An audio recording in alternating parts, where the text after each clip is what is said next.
Короче, Sitora Farmonova nimaga bizni xalqda lahatron qildingiz? Dubayga shayxga ergatayyapman deb, Dubayga shayxga ergatayyapman deb nega hammani aldadingiz? Sitora Farmonova.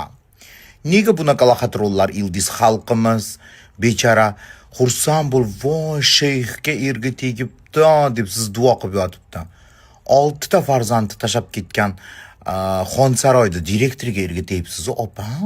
Birovni oilasini buzib baxtli bo'lib ketaman deb o'ylaysizmi? 40 ga kirgansiz a? Opajonim.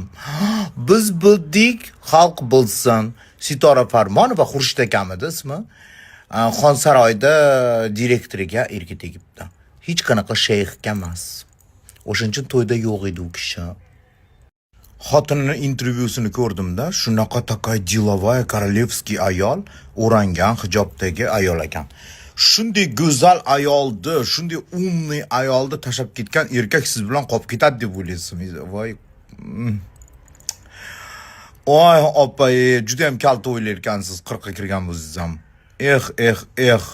Farmonova Sitora. Essiz.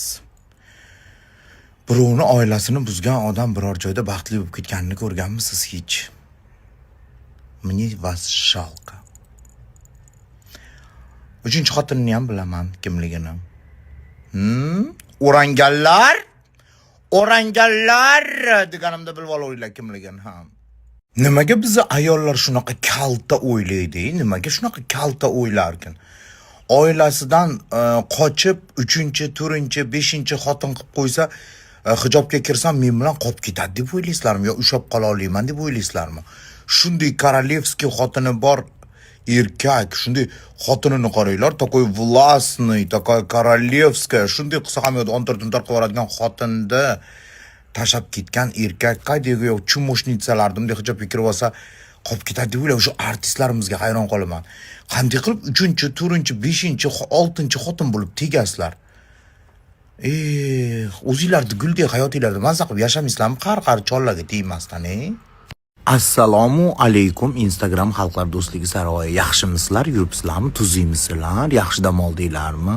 Uzr, endi pastildan chiqyapman. Endi turdim deylar. Endi ming bor uzr.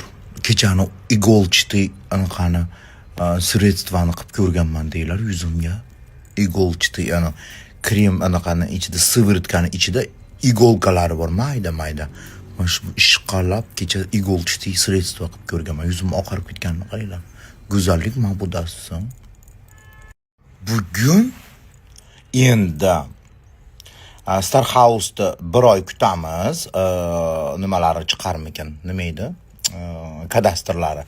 Endi bugundan Xonsaroyga o'tamiz. Ikkita proyektni zildila bo'lganda paqqat qulab tushadigan Xonsaroyda proyektlari haqida gaplashamiz. Ichki trapkalar haqida ham gaplashamiz.